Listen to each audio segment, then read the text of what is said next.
그러면 토지 용어 계속 이어서 가도록 하겠습니다. 법지하고 빈지인데요. 요거는 정리를 좀 이렇게 해놓으시면 좋을 것 같아요. 법지 앞에다가 법으로는 소유하고 있다. 하지만 별로 이용 가치가 없다. 이렇게. 빈지는 법적으로 소유권은 없다. 하지만 이용 가치는 있다. 시험에 나올 때는 활용 실익이라고 하기도 합니다. 정확히 개념이 반대예요. 그리고 법지는 법으로 소유는 할 수 있는데 활용 실익이 별로 없는 땅, 이렇게 보시면 됩니다. 빈지는 반대로 법적 소유권은 인정되지 않는데 활용 실익은 있는 땅이다, 이렇게 보시면 됩니다. 그래서 법지는 이렇게 보시면 돼요. 이렇게 경사진 땅이 이렇게 있어요. 경사진 땅. 집 짓고 잘 살고 있어요. 갑이, 그리고 을이. 나중에 지적법 시간에 배우시게 될 건데, 이 갑땅이 있고 을땅이 있을 때 이렇게 경사진 땅은 보통 이렇게 경사 하단면을 끊어서 측량을 합니다. 그럼 여기 경사져 있는 이 부분은 땅은 을땅이겠죠. 근데 을은 별로 좋아하지는 않습니다. 왜냐하면 이게 법지거든. 법지는 법적으로 소유권은 인정이 되는데 별로 이용 가치가, 별로 활용 가치가 없는 땅입니다. 이런 땅을 왜 활용 가치가 없다고 얘기를 하냐면, 실제로 이런 땅들은 위험하죠. 비 오고 막 태풍 오고 막 그러면요. 그래서 그 토사 유출이나 붕괴를 막기 위해서 축대 설치하는 용도로만 활용이 돼요. 옹벽 같은 거 설치하는 용도로만. 그것도 의무적으로 의뢰 비용으로 설치를 해야 되는 겁니다. 괜히 법적으로 소유권이 들어오는 바람에 골치만 아픈 땅, 그런 땅을 법지라고 하는 겁니다. 법지 이해하셨죠? 빈지는 보통 이제 우리가 그 서해안에 가면 조석 간만의 차가 크다 그러잖아요. 물이 가장 찼을 때를 만조 또는 뭐 해안선 그래요. 그리고 물이 가장 쓸려 나갔을 때를 간조, 이렇게 얘기를 합니다. 근데 만조부터 바로 토지 등록을 하는 게 아니라 일정 공간을 남겨두고 토지 등록이 이루어집니다. 여기가 등록 지점입니다. 그리고 여기 이제 만조해도 되고, 여기서는 해안선, 지금은 구분 없이 씁니다. 해안선. 해안선부터 등록 지점 요 사이 땅, 등록 지점 위부터가 법적으로 토지거든. 그럼 제가 요 빗금친 땅, 빗금친 땅은 등록이 안 된 땅이죠. 이런 땅을 빈지, 주로 바닷가에 있다 그래서 바닷가라고 하기도 합니다. 등록이 안 됐으니까 법적 소유권은 없지. 하지만 우리가 이제 여름철에 백사장을 이용하기 때문에 이용 가치는 있는 땅, 활용 실익은 있는 땅, 이런 땅을 빈지라고 불러요. 그래서 법지하고 빈지는 개념이 반대가 되고요. 특히 빈지 같은 경우는 해안선부터 등록된 사이의 땅이기 때문에 여기 있는 땅, 빈지 땅은 등록이 됐어요, 안 됐어요? 여러분, 등록이 안 된 땅입니다. 그러니까 등록이 안 됐으니까 법적 소유권은 없다라고 보는 겁니다. 그래서 이렇게 이해하시면 돼. 법적 소유권이 있다 그러면 법지, 이용 가치는 없고, 법적 소유권이 없다 그러면 빈지, 이용 가치는 반대로 있고, 이렇게. 그래서 정확히 개념이 반대니까 법적 소유권이 있는지 없는지로 구분하시면 됩니다. 법적 소유권이 있다 하지만 이용 가치는 없다, 법지. 법적 소유권은 없다 하지만 이용 가치는 있다, 이런 땅을 빈지라고 한다, 이렇게 개념을 잡아주시면 됩니다. 오케이. 자, 지금까지 이제 알 때도 됐어. 시험에 꼭 나오는 거라서. 건축이 가능한 땅 주상공은 택지, 건축 가능한 땅 받고 안 되는 땅까지 포괄적으로 쓸 수 있는 말이 부지. 택지 농지임지 상호간에 전환되고 있으면 후보지, 내에서 전환되고 있으면 이행지. 건축물 건축할 수 없는, 도로의 접속면이 전혀 없는 땅 맹지, 맹지. 그 다음에 지번 붙여서 등기 등록하는 땅 필지, 가격 수준이 비슷한 한 묶음 1단의 토지가 택지, 법적 소유권은 있는데 이용 가치가 없는 경사진 땅 법지, 바다와 육지 사이 해변 토지로서 법적 소유권은 없지, 등록이 안 됐으니까. 하지만 이용 가치, 활용 실익이 있는 땅은 빈지, 그렇게 보시면 됩니다. 나지하고 건부지 좀 보겠습니다. 나지하고 건부지. 나지는 토지에 건물 기타 정착물이 없고, 저 건물 없어요. 공법상 규제는 받지만 공법상 규제는 있어요. 사법상의 권리가 설정되어 있지 아니한 땅을 나지라고 합니다. 그럼 건물이 이미 들어서 있는 토지는 건부지가 되는 거고요. 그래서 이렇게 보시면 됩니다. 땅을 제가 두 개 소개해 드리겠습니다. 첫 번째 소개해 드리고 있는 땅은 건물이 없어요. 이런 땅을 나지. 두 번째 땅은 건물이 이미 들어서 있는 땅입니다. 이런 땅을 건부지라고 합니다. 그래서 제가 지금 여러분한테 묻고 싶은 건 빨간색을 한번 물어볼게요. 빨간색. 이 땅을 뭐라고, 무슨 땅이라고 부를 거냐?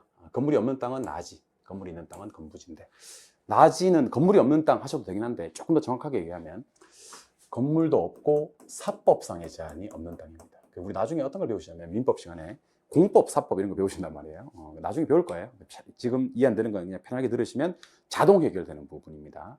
그러니까 뭐 지상권, 지역권, 전세권, 임차권, 저당권처럼 사인과 사인 간에 주로 민법에서 배우는 것들, 그런 권리가 전혀 없는, 부담이 없는 땅을 사법상의 제약이 설정되어 있지 않다고 합니다. 근데 우리나라에 있는 모든 땅 중에 공법상 제약을 안 받고 있는 땅은 없어요. 공법상 제약은 어쩔 수 없이 있는 거예요. 그래서 공부하는 방법, 나지할 때 요 나자가 벗을 나자거든요. 나지할 때 나자가 벗을 나자. 그래서 나체, 그러면 옷을 하나도 걸치고 있지 않은 상태를 나체라고 합니다. 그래서 전부 벗어버리면 전라 이렇게 얘기를 합니다. 전라자 써요. 반만 벗어버리면 반나 이렇게 얘기를 합니다. 오케이? 그러니까 낮에는 홀라당 다 벗어버렸다. 거짓의 옷을 벗어버렸다.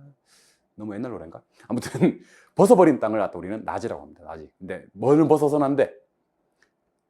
공법상 제약을 벗어서는 안 됩니다. 우리나라에 있는 모든 땅은 공권력의 제약 하에 있기 때문에. 그래서 공부하시는 방법, 낮이는 이렇게 공부합시다. 공법상 제약은 있어 하는 거예요. 일단 오케이? 공법상 제약 많은 땅은 없으니까. 그리고 다 없어. 건물 없고요. 사법상 제약이 없는 땅을 낮이라고 한다. 그러면 건물이 있는 땅은 뭐? 건부지. 이렇게 하는 겁니다. 이해하셨죠? 네, 오케이. 이번에는 기타. 기타는 뭐 쉽습니다. 건폐율의 공적 제한으로 해서 꽉 메서 건축하지 않고 남겨둔 땅. 그러니까 건물 짓고 남겨놓은 땅, 건축하면서 남겨놓은 땅을 공지라고 합니다. 우리 나중에 이거는 공법 시간에 배우는 건데 편안하게 한번 들어보세요. 대지 면적이 100평이에요. 대지 면적이 100평인데 건폐율이 50%인 지역이 있어요. 50%. 그러면 50평은 지어야 돼. 그지? 그럼 나머지 50평을 남겨놔야지. 이 남겨진 땅을 공지라고 그래. 그래서 건물 짓고 남은 땅 공지 이렇게 이해하시면 됩니다. 주로 건폐율 때문입니다. 오케이. 근데 공한지란 땅은요, 주로 도시 토지인데 집가 상승을 기대하고 방치하면서 비어놓은 땅입니다. 그래서 공한지는 좀 이 한가로워 보이네. 비어질 이유가 달라. 건폐율 같은 공적 제한 때문에 비어 있는 게 아니라 도시 토지 중에서 좀 집가 상승을 기대하고 방치하는 땅을 공한지라고 합니다. 그래서 우리 왜 강남이나 종로나 홍대나 아니면 뭐 하여튼 우리가 흔히 얘기하는 도시 지역 있지 않습니까? 그죠? 근데 거기 가면 이렇게 유료 주차장 같은 거 꼭 하나 있거든. 그 금싸라기 땅에다가 건물 안 짓고 비어놔 있다고. 그럼 얘는 주로 중심 상업 지역이니까 건폐율 때문에 비워놓은 것 같지는 않고 투기 목적으로 잠깐 방치하고 있는 거 아직까지는. 그래서 조금 더 이제 그 토지 소유자가 땅값 오르면 싹 밀어버리고 이제 건물 같은 거 올리겠지. 그 전에 살짝 방치하면서 비워놓은 형태의 땅을 공한지라고 합니다. 공지하고 구분되시죠? 휴한지는 지력 회복 때문에 정상적으로 쉬게 하는 땅을 말합니다. 쉬고 있네. 정상적이지. 그래서 우리 인삼밭 같은 경우가 매년 경작을 못 하나 봐요. 그래서 일정 기간 경작을 했으면 일정 기간은 지력 회복 때문에 조금 쉬고 있는 상태의 땅을 휴한지라고 하고, 그냥 바람직하지 못하게 놀리고 있는 땅을 유휴지라고 합니다. 그래서 요 4개 땅은요, 한꺼번에 공부를 좀 해주세요. 건물 짓고 남은 땅은 그러면 공지, 도시 토지로서 집가 상승 기대하고 방치하는 땅은 공한지, 쉬고 있는 땅은 휴로 출발해요. 쉴 휴자 써서. 놀고 있는 땅은 유로 출발해요. 놀 유자 써서. 그래서 쉬고 있는지 놀고 있는지를 잘 보고 첫 번째 글자 위주로. 쉬고 있으면 휴 한지, 놀고 있으면 유 휴지. 이렇게. 오케이? 예. 근데 제가 하나 더 하고 싶은 게 있어. 갑자기. 건물 가지고 얘기할 수 있는 게 3개 있어. 건물이 처음부터 아예 없는 땅이 있고, 건물이 있는 땅이 있고, 건물 짓고 남은 땅이 있거든요. 건물이 아예 없는 땅은 나지, 건물이 있는 땅은 건부지, 건물 짓고 남은 땅은 공지. 이렇게 보시면 됩니다. 다시, 건물이 처음부터 한 개도 없어. 그냥 거짓의 옷을 벗어버린 거지, 나지. 건물 있는 땅은 건부지, 건물 짓고 남은 땅은 공지. 그리고 4개 한꺼번에 뭐라고 했으니까 공지 있었고, 공한지 있었고, 휴한지 있었고, 유휴지 있었는데 마지막 2개 땅은 첫 번째 글자만. 자, 방금 했던 거, 건물 짓고 남은 땅이요 공지, 도시 토지로서 집가 상승 기대하고 방치하는 땅이요 공한지, 쉬고 있네 휴한지, 놀고 있어 유휴지. 이렇게 보시는 겁니다. 쉬고 있는지 정상적으로 바람직하지 못하게 놀리고 있는지 이렇게 구분하시면 됩니다. 포락지는요, 지적 공부에 등록된 땅인데 수몇 미터로 잠겨버렸어. 그래서 우리 왜 하천이 이렇게 흐르는데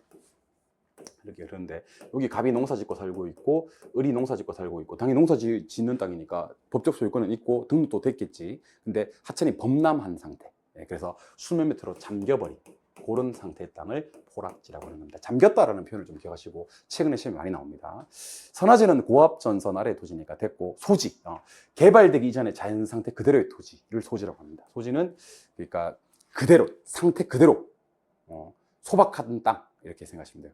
개발되기 전에 자연 상태 그대로의 땅을 소지라고 한다. 그리고 일단지는 용도상 불가분한 관계에 있는 두 필지 이상의 일단의 토지. 이건 2개 땅을 한 개로 봐버립니다. 그래서 일단이란 말을 쓰는 거예요.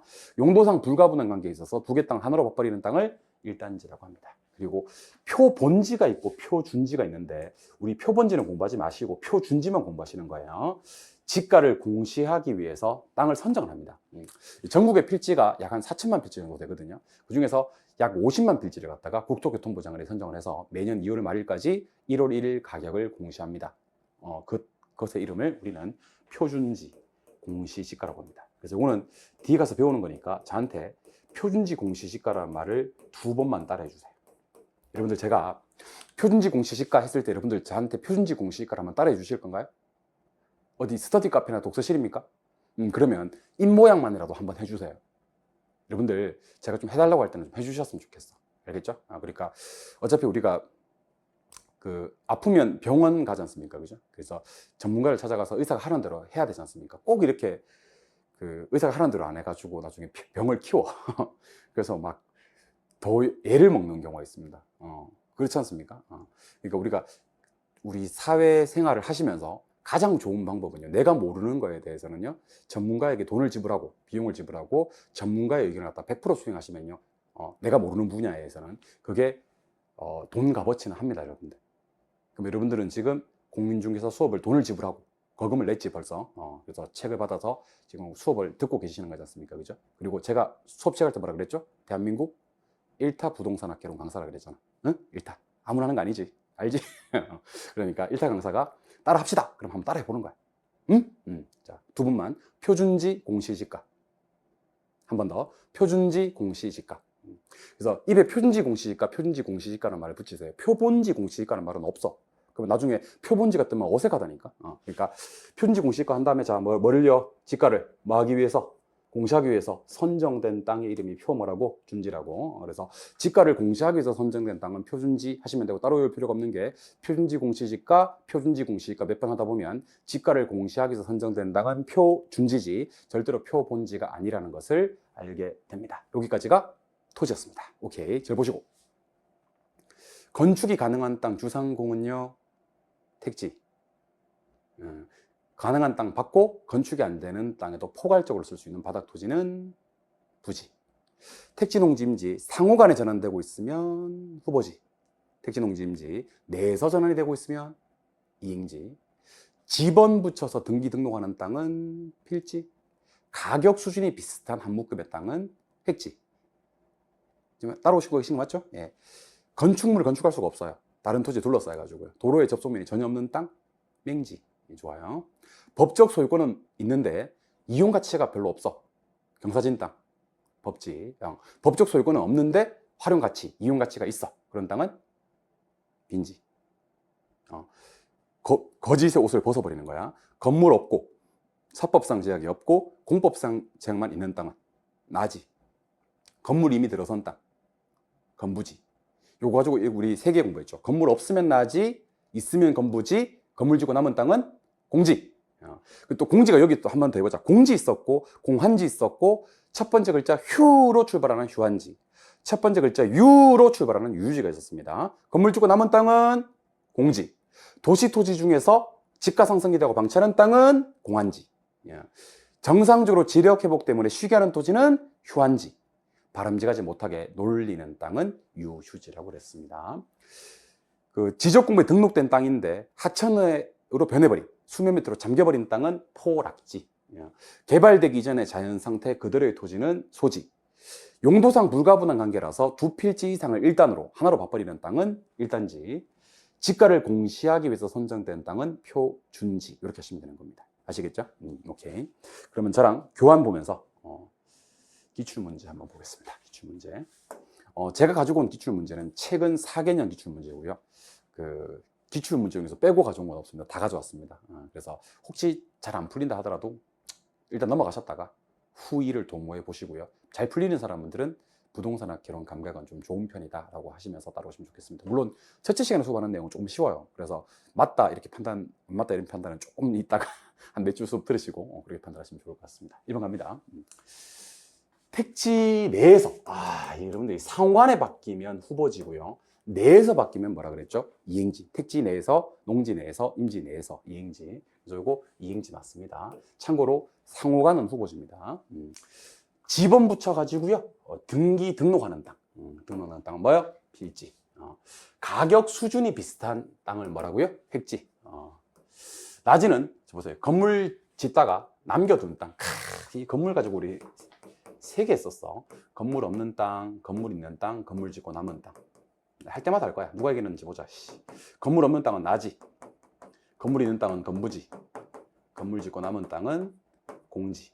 얘는 지금 건물 없다고 얘기했는지, 건물 있다고 얘기했는지, 건물 짓고 남았다고 얘기했는지를 봐야 되는 겁니다. 근데 문제 보니까 건물 짓고 남겨둔 땅. 나지 아니고 공지 해야 되겠지. 나지는 건물이 없는 땅이다. 공법상 제약은 있는데 사법상 제약이 없는 땅이다. 건물이 아예 없어야 되고요. 건물이 지어지고 남겨져 있는, 건폐율 때문에 남겨져 있는 부분의 땅은 나지가 아니라 공지라고 해야 된다. 쉬워요. 답은 4번. 5번 맹지는 도로와 직접 연결되지 않는 땅을 말하죠. 허가 받을 수가 없겠죠. 허가 나는 땅. 오케이. 답은 4번입니다. 쉽죠. 가장 최근에 나왔던 문제죠. 3번. 토지 관련 용어에 대한 설명이다. 옳은 것을 찾아라. 옳은 것을 찾아라가 좀 더 어렵긴 합니다. 지번 붙여서 등록한다. 이거 아까 했었는데, 지번 붙여서 등록하는 땅은 필지. 필지는 가격 수준이 비슷한 땅. 택지, 농지, 임지, 내서. 이거 아까 했었는데, 이거 이행지. 이행지. 나지는 토지 위에 정착물이 없다. 예, 없어요. 공법상 및 사법상 제약. 공법상 제약은 안 받는 땅이 없어요, 우리나라에. 그래서 얘는 어떻게 해야 되냐면 토지 위에 정착물 같은 거, 건물 같은 건 없고 사법상 제약이 없는 건 맞는데 공법상 제약은 있어야 됩니다. 공법상 제약까지 없다 그러면 틀린 말입니다. 우리나라에 공법상 제약을 맞는 땅은 없습니다. 오케이, 좋습니다. 자연상태 그대로의 땅, 자연상태 그대로의 땅은 소지. 예. 포락지는 지적공부에 등록되어 있는데 물에 침식돼서 수면 밑으로 잠겨버린 땅을 포락지라고 하는 거 맞습니다. 오케이, 문제답은 5번이요. 좋습니다. 4번. 토지 이용 활동과 목적에 따른 토지 관련 용어에 대한 설명이다. 옳은 것들 찾아라. 또 옳은 것 찾아라 그러네. 예. 건물 짓다가 남은 땅. 진짜 많이 나오죠. 건물 짓고 남은 땅. 공지. 부지는 어떤 땅이냐면 건축이 가능한 땅 받고 건축이 불가능한 땅까지 도로, 철도, 할천에도 쓸 수 있는 바닥 토지, 포괄적인 토지 이런 말이 나와야 되는 겁니다. 알고 계시죠? 오케이. 두 번째. 등록 단위. 이 말이 들어갔으면 좀 더 좋았을 뻔했는데 지번 붙여서 등록하는 땅 또는 지번 붙여서 등기하는 땅, 이런 땅은 대지가 아니라 필지에 대한 설명입니다. 필지. 3번. 원래 전답이었다요. 소유권 인정이 되는. 근데 집안이 절토돼서 무너져 내려버렸다. 하천으로 변해버렸다. 이런 땅은 빈지 아니고 포락지. 그럼 빈지는 뭔데? 빈지는 소유권이 인정된다 말하면 안 됩니다. 빈지는 법적 소유권은 없는데 활용 실익이 있는 땅, 이용 가치가 있는 땅, 이렇게 해야 되는 겁니다. 틀렸죠? 예. 포락지는 소유권이 인정되지 않는 바다와 육지 사이 해변 토지. 이게 빈지. 그래서 3번과 4번은 제목이 바뀐 겁니다. 소유권 없는데 이용 가치가 있는 바다와 육지 사이 해변 토지는 빈지고요. 소유권이 인정이 되는 전답이 하천으로 변해버린 땅은 포락지가 됩니다. 개발되기 이전의 자연 상태 그대로의 토지는 소박한 땅, 소지가 맞습니다. 답은 5번입니다. 여러분들 이쯤 되면 선생님 방금 얘기해 주신 토지 용어는 정말 많이 반복되네요 라는 생각이 드실 겁니다. 예, 그렇습니다. 나오는 게 좀 정해져 있다. 일단 나지, 공지 이런 거 진짜 많이 나오고, 지금 경험해 봤죠? 후보지, 이행지, 지문 5개 중에 꼭 나오고, 택지, 부지 구분하는 거. 그러니까 제가 수업 시간에 강조했던 것들 위주로 따라오시면 되는 겁니다. 우리 벌써 이렇게 사실은 40개 중에서, 잘 들어보셔야 됩니다. 40개 중에서 한 번호 쫙 밀면 반드시 8개를 맞출 수가 있거든요. 그러니까 한 개도 모르는 사람들도 부동산 학교는 8개를 맞출 수 있단 말이야. 근데 우리 부동산 학교론에서 총 몇 문제 맞춤 합격이냐면 24문제 맞춤 합격이란 말이야. 이렇게 우리 지금 개념 이해 과정이긴 하지만 한 문제씩 챙겨갑시다. 이렇게 한 시간에 한 개씩만 챙겨간다고 생각하셔도 24개 금방 챙기겠다. 그렇죠? 예. 그러니까 한 시간에 한 개 정도만 꼭 내 것으로 만든다라는 느낌으로 지금부터 한번 열심히 해 갑시다. 그래서 우리 이렇게 시험 후반부 가가지고 막 점수 안 나와서 막 끙끙대는 사람이 되지 말고 초반부터 점수를 좀 만들어 가지고 좀 느긋하게 수험 생활을 운영해 나가는. 오케이. 그래서 누가 물었을 때 한 8월 달쯤, 시험은 10월 달에 있긴 한데 8월 달쯤에 누가 야, 너 좀 공부 잘 돼? 했을 때 잘 돼. 이렇게 멋있지 않나요? 어떻게 자격증 딸 것 같아요? 그러면 괜찮아. 느낌 괜찮아. 분위기 좋아. 실수만 하면 될 것 같아. 얼마나 멋있습니까? 그렇지 않습니까? 근데 막 공부 잘 돼? 그러면 왜 쓸데없는 걸 물어? 왜 쓸데없는 걸 묻고 지랄이야? 뭐 그렇게 한다든지. 학교 갈 것 같아. 그러면 내가 그걸 어떻게 알아? 응? 내가 그걸 어떻게 하냐고. 막 이렇게 막 표독스럽게 막 민감해져가지고 그런 사람이 되지 않았으면 좋겠습니다. 응? 그러니까 약간 점수가 나오기 시작하면 사람들이 약간 여유롭습니다, 여러분들. 왜 그렇잖아. 왜 그 경제적으로도 좀 여유가 있으면 좀 주변도 좀 돌보게 되고, 왜 이렇게 내가 잘 살아왔나 이런 생각도 좀 들고 막 그런데, 먹고 살기 힘들면 막 빠듯빠듯하잖아. 당장 내일 하루 벌어서 하루 먹고 살라 그러면 내일 매일매일이 빠듯빠듯하잖아, 그죠? 그러지 말고 점수도 마찬가지입니다. 이렇게 좀 점수가 60점이면 합격인데 한 75점, 80점 좀 나와주면요. 그 지금도 공부하고 계신 분들 보면 점수 나오는 사람들은 그렇게 세상 온화, 염한 미소를 짓고 있습니다. 세상 온화해. 누가 좀 실수해도 막 괜찮아, 막 세상 온화합니다. 여유롭으니까. 근데 점수 조금 안 나온 사람들은요, 옆에 막 기침 한번 해도 막 팍 쳐다보고 막, 응? 지금 시험을 만났는데 기침하고 막 이렇게. 그러지 않았으면 좋겠습니다. 아시겠죠? 하나씩 현격하자는 얘기를 하고 싶은 거예요. 뭐 이상 소리 했네 내가 방금. 오케이. 다시 돌아왔습니다. 5번. 토지 관련 용어에 대한 설명이다. 옳은 것을 모두 골라라 그랬습니다. 택지는요, 건축이 가능한 땅이에요. 뭐 있죠? 주상공. 주상공. 오케이. 기억 맞아. 기억이 맞으니까 일단 3번, 4번은 답이 될 수가 없어요. 용도상 불가분한 관계에 있는 두 필지 이상 일단의 토지. 이 두 개를 하나로 보겠다는 얘기예요. 요거는 일단지라고 해야 됩니다. 택지는 반드시 가격 수준이 비슷한 일단의 토지다라는 말이 나와줘야 되는 겁니다. 자, 지가를 공시하기 위해서 선정된 땅. 자, 우리 땡땡땡 공시지가 기억납니까? 내가 아까 두 번 해보자고 했는데. 기억나야 안 나, 진짜. 예, 표준지 공시지가. 두 번 하자 그랬어. 표준지 공시지가. 표준지 공시지가. 표준지 공시지가. 지가를 공시하기 위해서 선정된 땅은 표준지. 표본지 아닙니다. 택지농지임지. 상호간. 상호간에 바뀌는 땅은 이행지 아니고 후보지. 이행지가 되려고 그러면 택지농지임지 내에서 바뀌어야 됩니다. 그래서 그 출제위원들이요, 강박처럼 시험에 내는 지문이 몇 가지가 있습니다. 그 중에 하나가 후보지 이행지입니다. 아까 위로 한번 올라가 봐도 후보지 이행지가 빠진 해가 거의 없을 정도로 후보지 이행지는 출제위원들이 거의 강박처럼 이거 안 내면 안 되는데 이런 강박이 좀 있는 것 같아. 나오는 거니까 택지농지임지 상호간에 바뀌는 것은 후보지, 내에서 바뀌는 것은 이행지. 안타깝게도 얘는 맞는 게 기억 하나밖에 없어요. 답은 1번이 되는 그런 문제가 됩니다. 옳은 걸 모두 골라라. 답은 1번이 되는 그런 문제. 그래서 토지 관련되는 용어 우리 3개 풀어봤습니다. 우리 벌써 지금 어디까지 와 있냐면 수업 시간 지 얼마 안 됐잖아, 그지? 나 본 지 얼마 안 됐지 지금, 그죠? 그런데 법경기, 법 2개, 협의 광의, 경 5개, 5개. 3본 생소상? 3본 생소상? 자산자본, 생산요소, 소비재 상품. 기술적 개념, 물리적 개념 4개. 공자는 위 환자인가? 공간, 자연, 위치, 환경. 요거 했고. 토지 용어, 뭐 택지, 부지, 후보지, 이행지, 필지, 획지, 맹지, 법지, 빈지, 나지, 건부지, 공지, 공한지, 휴한지, 유휴지, 포락지, 소지, 일단지, 마지막으로 표준지 공시지가 할 때 지가를 공시하기 위해서 선정된 땅 표준지까지 정리가 끝났습니다. 오케이? 벌써 잘 다루고 계신 거예요, 이 정도면. 오케이. 이번에도 좀 사실은 쉬운 건데 쉽긴 합니다. 그리고 저기 강의 이렇게 선정하실 때 제가 제 입으로 이런 얘기하기는 좀 그렇지만 그 전자칠판 쓰는 회사가 있고 전자칠판 쓰지 않는 회사가 있습니다. 우리 메가랜드는 다 전자칠판 씁니다. 다른 회사들은요, 빔 쏩니다. 빔 쏘면 지금 내 얼굴에 이렇게 그 수면 밑으로 잠긴, 이게 이제 눈에 여기 이마에 잠긴 이게 떠 있어, 이게. 빔 쏘면 여기 변한 토지다. 이 변한 토지가 여기 요쪽에 지나갑니다. 이게. 요즘에는 다 전자칠판으로 옮겨가는 추세입니다. 제일 먼저 시도했습니다, 우리 저희 메가랜드가. 아시겠죠? 전자칠판 있는지 없는지도 꼭 한번 확인하시기 바랍니다. 아시겠죠? 네. 이번에는 주택의 분류입니다. 자, 주택은 크게 단독주택과 공동주택으로 분류가 되거든요. 단독주택과 공동주택. 근데 뭐 제 느낌에는 아직까지는 암기를 시도하지 않아도 될 것 같긴 한데, 그래도 뭐 단독주택, 공동주택 어떤 거 있는지를 좀 확인해 드리도록 할게요. 자, 단독주택이 있고, 물론 건축법 시행령에 따른 분류입니다. 공동주택이 있습니다. 단독주택에는 뭐가 있냐면 단독주택 안에 또 단독이 있어요. 그리고 다중, 다가구, 공간이 있습니다. 공동주택에는 뭐가 있냐면 아파트가 있습니다. 아파트. 연립, 다세대, 기숙사가 있습니다.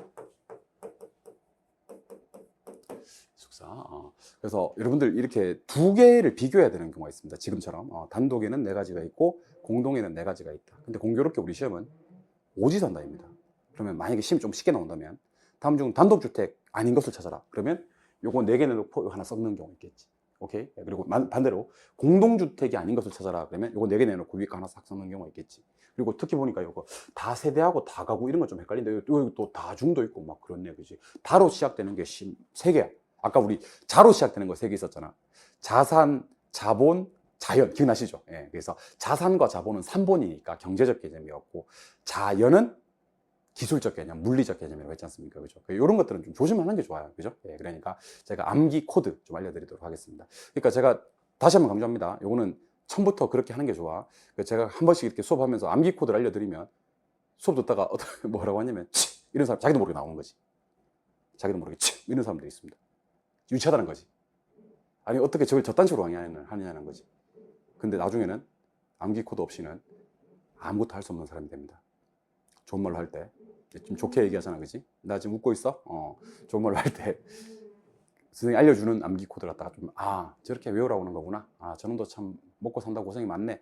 이렇게 하고 좀 그렇게 외워주시기 바랍니다. 알겠죠? 그래서 저는 뭐를 잡을 거냐면 단독주택 말고 공동주택을 잡을 거예요. 공동주택. 공동주택은 어떻게 하는 게 아니면, 연세대 기숙사 공동주택. 이렇게 기억하시기 바랍니다. 기숙사 공동주택이거든요. 근데 어디에 있는 연세대 기숙사? 우리 부터 한번 해볼까? 연세대 기숙사 공동주택 이렇게 얘기하시는 겁니다. 나중에는 한 내년 한 9월 달쯤 되면요 집에서 나오잖아. 그럼 여러분들은 연세대 기숙사 공동주택 내가 왜 이러고 있지? 내가 왜 이러나? 하는 모습을 뒤늦게 발견하고 아마 깜짝 놀라게 될 겁니다. 앞으로 벌어질 일도 모르고 말이야. 연세대 기숙사 공동주택. 연세대 기숙사 공동주택. 아파트 연립 다세대 기숙사는 공동주택입니다. 연세대 기숙사 공동주택. 근데 이 중에서 오늘은 제가 요거 좀 중요하긴 해요. 그 다중주택 요 놈하고 기숙사 요 놈하고 두 개를 좀 구분하는 방법을 좀 알려드리겠습니다. 비슷한 말이 하나 나와서 그래요. 일단 결정적인 차이점은 뭐냐면 다중주택은 단독주택이에요. 단독주택이고 기숙사는 일단 건축법상으로는 공동주택으로 가버립니다. 그래서 다중주택 보니까 주택으로 쓰이는 층수가 3계층이하고요. 그 연면적입니다. 각 층 바닥 면적이 한 동 전체 면적입니다. 660제곱미터, 한 200평 기준인데 이해하는데 학생, 직장인이 장기간 거주할 수 있는 구조입니다. 학생하고 직장인 동그라미 좀 칠게요. 그리고 독립된 주거 형태를 갖추고 있지 않습니다. 독립된 주거 형태를 갖추지 아니하다는 뜻은 무슨 뜻이냐면 단독주택이니까 독립 형태가 아니다. 그래서 실별로 욕실은 설치가 가능하거든요. 욕실 설치는 가능한데 실별로 취사는 따로 안 돼. 따로 안 돼. 요걸 우리는 다중주택이라고 합니다. 그 다중주택은 주택으로 쓰이는 층수가 일단 3계층을 넘어서면 안 되고 660제곱미터 이하야 되고 학생과 직장인이라는 말 좀 기억해요. 직장인이 장기간 거주할 수 있는 구조로서 독립된 주거 형태가 아닌 것, 독립된 주거 형태를 갖추고 있지 아니하다는 것은 실별로 욕실은 되는데 취사는 따로 안 되는 거. 요걸 우리는 다중주택이라고 합니다. 근데 갑자기 제가 이 얘랑 구분하고 싶어진 게 기숙사거든요. 기숙사. 근데 여러분 기숙사가 어디 있는지 아세요? 제가 앞으로 여러분들한테 기숙사 어디에 있어요? 라고 물으면 이렇게 얘기하셔야 됩니다. 학교에도 있고 공장에도 있어요. 이렇게 얘기해 주셔야 됩니다. 기숙사는 딱 두 군데 있습니다. 어디하고? 학교. 학교에 기숙사 있는 건 알죠? 그리고 공장. 그럼 학교에 누가 있지? 학생이 있고 있지 뭐. 공장에는요? 종업원이 있고. 근데 한 개 동의 공동치사시설 이용객 수가 이용 세대 수가 전체의 50% 이상인 거. 뭐 이런 것들을 기숙사라고 합니다. 근데 뭐 뒤에 거는 참고하시고요. 나중에 사실 이거는 제 영역은 아닙니다. 이거 공법 시간에, 건축법 시간에 공법생한테 배우시는 겁니다. 근데 결혼 시험에 한 번씩 나와서 제가 이걸 처리하는 방법만 좀 알려드리겠습니다. 기숙사는요, 장소도 나오고 사람도 나와. 먼저 장소부터 갈게요. 학교에 누구요? 학생이요. 공장에 누구요? 종업원이요. 그러니까 장소도 나오고 사람도 나오면 그건 기숙사야, 기숙사. 그리고 얘가 뭐냐면 종업원이야. 근데 아까 다중주택 한번 가보자. 나도 이런 거 하면서 좀 자괴감이 와요. 내가 왜 이런 걸 하고 있나? 내가 왜 이런 걸 하고 있나? 막 이런 생각이 들어. 근데 해야 돼. 자, 다중주택은요. 학생은 있는데 직장인 나와, 직장인이. 그 종업원이 아니라니까. 그리고 뭐가 없냐면 사람만 나오지 장소는 없어. 그러니까 뭐 학교, 뭐 공장 이런 게 없다니까. 그래서 자, 지금 다른 얘기 잘 듣습니다. 나 왜 이러고 있나 싶어. 그러니까 일단 3계층 이하고요. 주택으로 쓰는 층수가 660제곱미터 이하고 학생, 직장인이 장기간 거주할 수 있는 구조로서 독립된 주거 형태를 갖추고 있지 아니하다. 그러면 이건 뭐고요? 다중주택이고 단독주택입니다. 근데 기숙사는 학교에 누구? 학생. 공장에 누구? 종업원. 이렇게 하는 겁니다. 그리고 치사 50%. 근데 치사 50%까지 말고 학교하고 공장하고 학생하고 종업원 나오면 기숙사. 장소는 안 나오고 학생, 직장인이 장기간 거주할 수 있는 구조인데 독립된 주거 형태가 아닐 때는 다중주택이라고 합니다. 요거 좀 따끈따끈할 때 빨리 문제나 풀어보겠습니다. 요거 기출문제 나온 거라서. 그래서 6번 문제를 한번 풀어볼게요. 6번 문제. 7번 문제입니다. 죄송합니다. 6번 좀 이따 할게요. 7번 문제. 다중주택의 요건이 아닌 것을 찾아라 그랬습니다. 다중주택은 660제곱미터 이하입니다. 660제곱미터 이하고 3계층 이하입니다. 독립된 주거 형태를 갖추고 있지 않아야 됩니다. 왜? 단독이니까. 그래서 실별로 욕실은 설치되는데 취사는 설치하지 않는 겁니다. 학교에 가면 누가 있고요? 학생이 있고요. 공장에 가면 종업원이. 이건 기숙사에 대한 설명입니다. 그래서 문제가 지금 어떻게 나왔냐면 다중주택의 요건이 아닌 것을 찾아라 라고 했기 때문에 답은 3번이고요 4번은 모르셔도 되고 이 학생 나오고 직장인이 있다 그랬지. 장기간 거주할 수 있는 구조다. 이거는 다중주택이 맞습니다. 그래서 이렇게 한번 시험에 나온 적이 있어서 제가 아까 그렇게 설명을 했던 겁니다. 아시겠죠? 그러니까 제가 혹시 좀 유치한 방법이라든지 좀 이상한 소리를 하더라도요, 제가 다 이유가 있어서 저러겠지, 갑자기 저러진 않을 건데, 그런 생각을 좀 해주시기 바랍니다. 무슨 말인지 알겠죠? 네. 그래서 학생은 둘 다 있는데 장소도 나오고 사람도 나와요. 학교에 학생, 공장에 종업원 이렇게 나오면 기숙사로 가는 거고요. 그냥 사람만 나와요. 학생, 직장인이 장기간 거주할 수 있는 구조로서 독립된 주거 형태를 갖추고 있지 아니합니다. 실별로 욕실은 설치는 가능한데 취사는 안 되고요. 660제곱미터 이하의 3계층 이하일 때 우리는 이것을 다중주택이라고 한다. 기숙사와는 구분해야 되겠다 하는 생각을 하셨으면 좋겠습니다. 오케이, 좋습니다. 이번에는 나머지는 제가 정리만 좀 해드릴게요. 여기 주택법에 가서 주택을 분류할 때 도시형 생활주택 있고, 우리 이거 줄여서 도생이라 그래요. 그리고 준주택이라고 있어요. 그리고 세대 구분형 공동주택이라고 있습니다. 밑줄만 좀 그어드릴게요. 도시형 생활주택은 300세대 미만이어야 돼요. 단지형 연립, 단지형 다세대 있고 소형주택이라고 있어요. 이게 옛날에는 원룸형이었는데 이름이 바뀌었어요. 원룸형 뜨면 이제 틀려요. 나중에 우리가 분양가 상한제를 배우시게 되는데 그거 적용 안 됩니다. 이거는 분양가 상한제 적용받지 않는 거 도생, 도시형 생활주택이라고 합니다. 준주택은 일단 주택 외로 봐요. 주택 외의 건축물과 그 부속 토지인데 실제로는 주거 시설로 이용이 가능한 것들. 그러니까 법상으로는 주택이 아닌데 주택법상입니다. 여기서는요. 아까 건축법은 달라 또 복잡해서 그래. 지금은 그냥 제목만. 기호단호 있습니다. 기호단호. 기호단호. 지호단호 아니죠. 기호단호 맞습니다. 지호단호 아니죠. 기호단호 맞습니다. 나도 이게 철진한 개그를 하기가 싫어요. 하기는 싫은데 나중에 기억을 하더라고. 지호단호 아니죠. 기호단호 맞습니다. 기숙사, 오피스텔, 다중생활시설, 노인복지주택을 우리는 준주택, 주택 아닌데 주택으로 취급되는 것들입니다. 세대 구분형 공동주택은 세대를 구분해서 생활은 가능해요. 생활은 가능해요. 근데 세대를 구분해서 소유할 수는, 구분돼서 일부를 소유할 수는 없는 주택입니다. 그래서 세대 구분형 공동주택은 자 세대를, 어차피 제목이 세대 구분형이니까 구분해서 생활 돼야 안 돼요? 그러면 생활은 가능해요. 요즘 젊은 친구들은 이걸 그냥 가능이라고 하지 않고 쌉 가능이라고 그래요. 쌉 가능. 우리 딸내미가 그래요. 그러면 이거 가능하겠어? 그러면 아빠 쌉 가능이지 이렇게 얘기를 합니다. 쌉 가능이지. 또 요즘에 그 뭐라 그러면 안 된다 그러더라고. 좀 인정해줘야 된다 그러더라고. 세대를 구분해서 생활은 쌉 가능.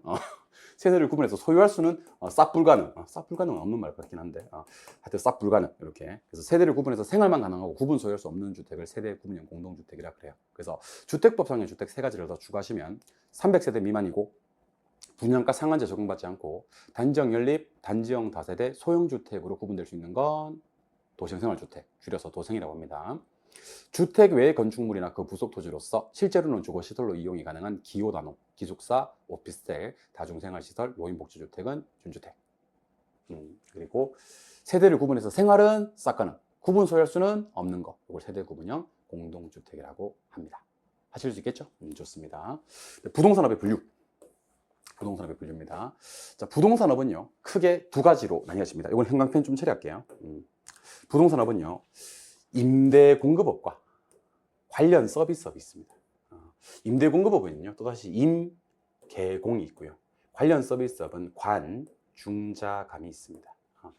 그 임대업에는 또다시, 이거는 뭐 행강평가제는 아니고, 임대업에는 또다시 주거, 비주거, 기타가 있고요. 개발공급업도 주거, 비주거, 기타가 있는데, 관리업은 주거, 비주거까지밖에 없고, 기타 관리가 엄서요. 기타 관리업은 부동산업 아니에요. 그러니까 기타 부동산의 경우에는요, 임대하는 건 괜찮고 개발 공급하는 것도 괜찮은데 관리는 기타에 없어요. 그리고 지금부터 이거는 행강편 할게요. 네 글자씩 3번 나와야 됩니다. 중개대리, 투자자문, 감정평가 이렇게 갑니다. 그리고 마지막에 있는 중개대리, 투자자문 두 가지, 감정평가도 물론 중요하긴 한데 중개대리와 투자자문은 여러분들 잘 기억하셔야 될 겁니다. 왜냐하면 나중에 우리가 이제 자격증 따고 나시면 사업자 등록이라는 걸 하게 된다고요. 사업자 등록. 그러면 어떤 사업자인지가 이제 정부에서 알아야 될 거 아닙니까? 그죠? 그러면 요 분류표 봅니다. 한국표준산업분류. 당연히 우리가 중개업도 부동산업에 속하겠죠. 그죠? 근데 중개업 같은 경우는 임대 공급업으로 보지 않습니다. 뭐를 본다? 관련 서비스업. 관련 서비스업 중에서 관리업으로 보지 않습니다. 그럼 무슨 업으로? 중개자문 감정평가를 봅니다. 중개자문 감정평가 중에서 중개대리업으로 봅니다. 중개대리업. 그래서 나중에 우리가 중개업 하실 때는 중개 및 대리업이다. 네 글자. 중개대리업입니다. 근데 보통 하나 더 받아 놓습니다. 투자자문업. 그래서 우리 왜 투자 자문도 우리가 해줄 수 있잖아, 그지? 투자하는데 자문 해줄 수가 있지. 감정평가는 따로 내기는 좀 힘듭니다. 왜냐하면 감정평가사라는 전문 자격증 제도가 있기 때문에. 근데 뭐 부동산 컨설팅, 투자 자문업에 대한 전문가는 보통 우리 실무에서는 중개사들이 대신을 합니다. 아시겠죠? 예, 그래서 지금부터 요걸 갖다가 여러분들 저랑 만난 지가 이제 한 2시간 채 안 됐죠, 그죠? 2시간 채 안 됐는데 이거 지금 한번 외워볼까요? 지금 외우시면 참 좋은데 표현할 방법이 없는데 내가 지금 진짜. 오케이? 한번 외워봅시다. 자, 부동산업은 임대공급업과 관련 서비스업 둘로 나뉜다. 요거는 방법이 없어. 그냥 이렇게 암기하셔야 됩니다. 임대공급업과 관련 서비스는 2개. 이걸 4개로 암기할 때는요, 임대공급업에 뭐가 있습니까? 그러면 임, 개공 이렇게 해주세요. 임, 개공. 우리 공인중개사 과목에 6과목 있지 않습니까? 그죠? 민법, 개론, 공법, 공시, 세법, 중개 이렇게 6과목이 있거든요. 근데 우리가 공인중개사 과목을 6과목으로 얘기하지 않습니다. 어떻게 얘기하는지 아십니까? 잘 들으셔야 돼. 공인중개사 과목은 민개공과 기타 작과목 이렇게 구분합니다. 따라해볼까? 자, 공인중개사 과목은 무슨 과목과 무슨 과목이 있다? 민개공과 기타 작과목. 기타 작과목에 보면 이제 뭐 중개사법도 있고 공시법도 있고 세법도 있고 막 그렇습니다. 아시겠죠? 내가 뭐 공시법이나 세법이나 중개사법이 안 중요하다는 얘기를 하고 싶은 게 아니고 그냥 암기할 때 이렇게 암기하자는 겁니다. 또 여기 분위기 파악 못하고 결혼생이 세법 쓰면 돼가지고 막 결혼생이 세법을 기타 작과목을 했어요. 이렇게 하다가 눈에 떼어봐 진짜 가만 안 둬.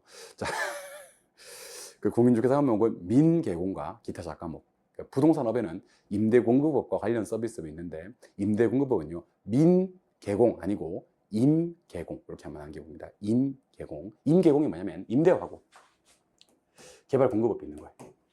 관련 서비스업은 관, 중자감이 있습니다. 중자감. 여러분들 제가 상당히 좋아했던 과목, 저는 역사를 상당히 좋아했습니다. 한국사, 세계사 둘 다 좋아했습니다.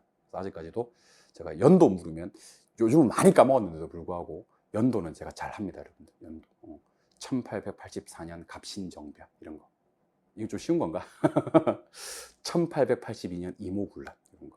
1592년 임진왜란, 1789년 프랑스 혁명, 1775년 남북전쟁, 미국. 뭐 잘합니다. 깜짝 놀라고 있는 것 같은데 지금 내 방대한 지식이 지금. 아무튼 고려 성종 11년, 고려 성종 11년에 우리나라 최초의 국립대학이 탄생을 합니다. 지금 성균관대학도 전신입니다. 국자감이 있습니다. 국자감. 국자감은 어디서 만든 대학이냐면 국가에서 만든 대학입니다. 국가를 뭐라고 하는지 아세요? 관이라고 합니다. 관. 관에서 만든 국가를 관이라고 그래요. 국가에서 만든 국자감이라는 기관을 떠올려봅니다. 오케이? 관에서 만든 국자감. 그래서 관, 국자감 아니죠. 관중자감 맞습니다. 관중자감 맞습니다. 그래서 관에서 만든 대표적인 국립대학교 중자감을 기억하시고, 중자감이 뭐예요? 그러면 중개, 자문, 중자감이니까 감정평가업 하시면 됩니다. 요까지만 암기할게요. 오늘 요까지만 딱 합시다. 오케이? 오케이, 갑니다. 할 거야 안 할 거야? 우리 한번 해봅시다. 우리 한번 잘 살아봅시다. 오케이? 예. 자, 부동산업은 임대 공급, 이거 꼭 이렇게 해야 돼.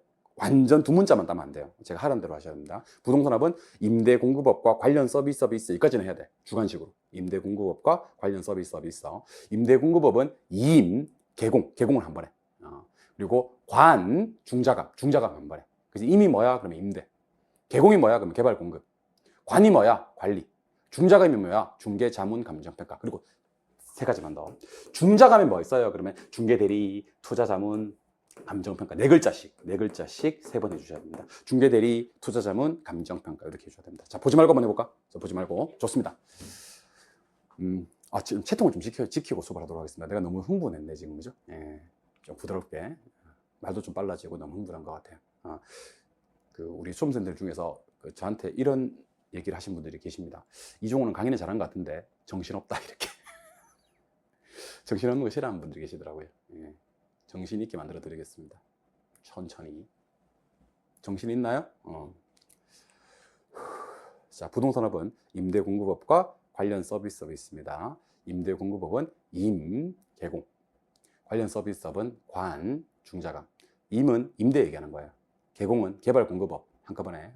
관은 관리 얘기하는 거예요. 중자감은 중개, 자문, 감정, 평가를 얘기하는 건데, 중개, 자문, 감정, 평가업은 3개 있는데요. 3개를 다 4글자씩으로 얘기하셨으면 좋겠습니다. 그래서 뭐요? 중개, 대리, 투자, 자문, 감정, 평가. 한 번 더. 원래는 정식 명칭은 중개 및 대리입니다. 중개, 대리, 투자, 자문, 감정, 평가.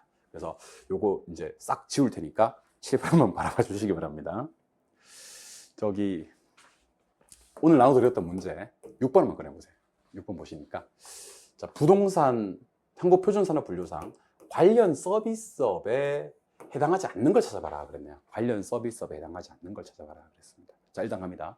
부동산업에 뭐 있어요? 그러면 임대공급업과, 이거는 주관식으로 임대공급업과 관련 서비스업이 있습니다. 관련 서비스업.